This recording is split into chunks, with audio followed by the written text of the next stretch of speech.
Hello students, in this video we will do FPTP system and India.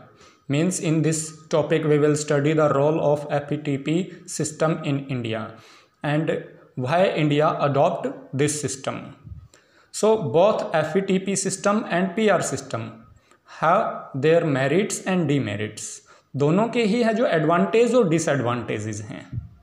India के अंदर PR system adopt किया गया है for the election of president, vice president, members of Rajya Sabha and member of state legislative councils.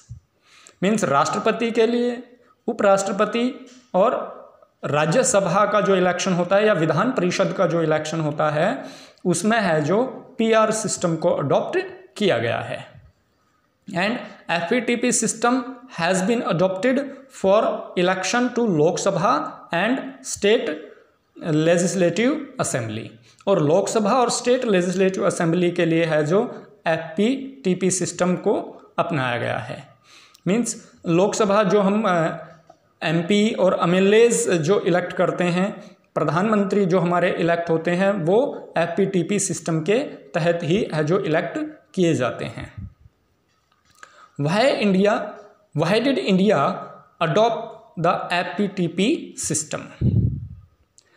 Here we will study what are the reasons that India adopt FPTP system. First is simplicity and accountability. Student, FPTP system is very simple and it is easy to understand and easy to operate. एक जो कम पढ़ा लिखा आदमी है वो भी इस system को समझ सकता है कि जो ज़्यादा वोट लेगा वो विनर है. ठीक है, किसी भी एरिया में. एंड इम्पोर्टेंस में be given to either the party और a candidate.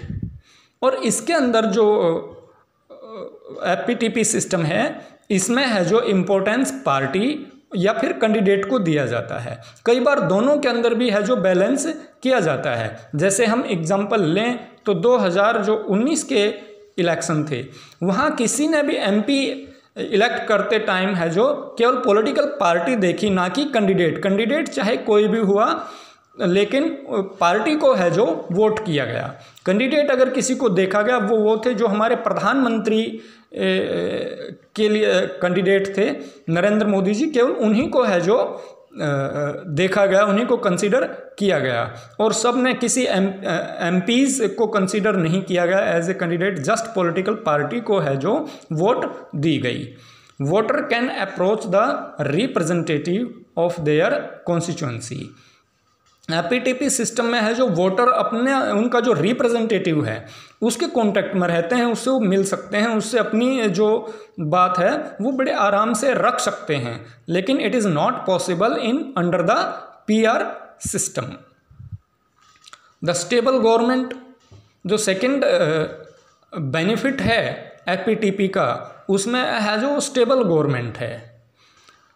Under the PR system it is difficult to get the clear majority. जो PR सिस्टम है उसमें क्लियर मेजोरिटी हासिल नहीं हो सकती, क्योंकि उसमें है जो वोट डिवाइड होते हैं परसेंटेज के हिसाब से, वोट परसेंटेज के हिसाब से. So it become very difficult to get the majority in under the PR system, right. And under the FPTP system, the large party and coalition form a government with a majority. कोई भी एक बड़ी party है या फिर एक जो संगठन वाली पार्टी है, मीन्स कई पॉलिटिकल पार्टी मिलकर जो गवर्नमेंट बनाती हैं उसको कोलिशन गवर्नमेंट कहते हैं. तो वो मेजॉरिटी के साथ है जो गवर्नमेंट बना सकते हैं. ये केवल FPTP में ही पॉसिबल हो सकता है. अब जैसे 2019 के जो इलेक्शन हुए हैं उन इलेक्शंस में है जो एक पॉलिटिकल पार्टी को मेजॉरिटी हासिल हुई है, बीजेपी को है जो इसमें है जो मेजॉरिटी हासिल हुई है. और this is possible only FPTP system, right. क्योंकि जो मैक्सिमम सीट लेता है उसी को है जो विनर कहा जाता है और उसी को मेजॉरिटी मिलती है. तो बीजेपी ने है जो लगभग 303 जो सीटें हैं वो अपने दम पर जीती हैं, जो कि एक क्लियर मेजॉरिटी है।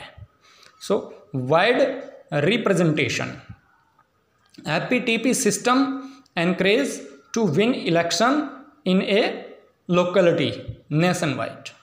जो एपीटीपी सिस्टम है उसके अंडर में एक कैंडिडेट है जो पूरी जो लोकेलिटी है उसके लिए इलेक्शन लड़ता है, चाहे वो किसी भी कम्युनिटी से रिलेटेड हो लोकेलिटी, उसके अंदर हिंदू भी हो सकते हैं, मुस्लिम भी हो सकते हैं, SC/STs भी हो सकते हैं।